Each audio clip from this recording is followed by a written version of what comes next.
কই চান করা হয়ে গেল নাকি? হ্যাঁ। লাও আজকে আনিয়ে দিয়েছি কি কি বলে? মটন। তুমি তো রোজ মটন মটন করো বলে চিকেন রোজই খাই, তাহলে আজকে হোলির দিনে দেখি আনিয়ে দিয়েছি। তো দেখাও দেখো।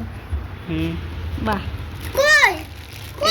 এই যে দেখো। এই যে ননু খাবি? ও, ভালো করে বানাও তাহলে। তাহলে আজকে হোলির দিনে জমে যাবে নাকি? হ্যাঁ, আমার থেকে ভালো তুমি রান্না করতে জানো। তুমি ফুটি খাচ্ছ গেলাসে?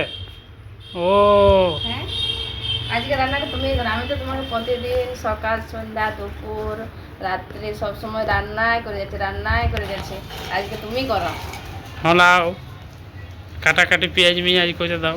ঠিক আছে, একটু ভালো করে ধুতে হবে, পরিষ্কার করে। ঠিক আছে। ম্যারিনেট করবে নাকি?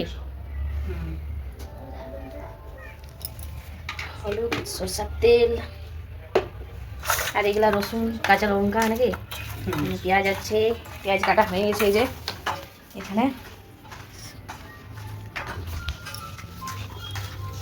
আর মাংসটা ভালোভাবে ম্যারিনেট করার পর কিছুক্ষণ রেখে দেওয়া হয়েছিল, তারপরে এই যে প্রেসার কুকার চাপান দিয়েছে। আর আজকের রান্নাটা কিন্তু সম্পূর্ণ এই প্রেসার কুকারেই করবে। তো এই যে সরষের তেল দিয়ে দিয়েছে, তেল গরম হওয়ার পর গোটা গরম মশলা দিল, তারপরে এই যে পেঁয়াজ কুচিগুলাও দিয়ে দিয়েছে। তো পেঁয়াজগুলো লাল লাল করে একটু ভাজিয়ে নিল, তারপরে এই যে মাংসটাও দিয়ে দিল। আর এখন এই যে মশলা যেটা ছিল তো সব একসাথে আমি বাটিয়েছিলি, তো সেই জন্য একসাথে দিয়ে দিয়েছে মশলাগুলা যা যা ছিল।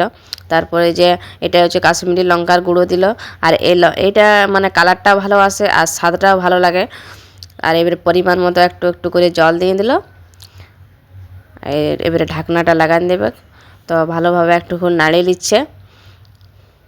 তবে যে প্রেসার কুকারের ঢাকনাটাও লাগান দিল। আর 5টা 6টা সিটি দিয়ে দিলে হয়ে যাবে। তো আমরাও ওইরকম 5টা 6টা সিটি দিয়ে দিয়েছিলি।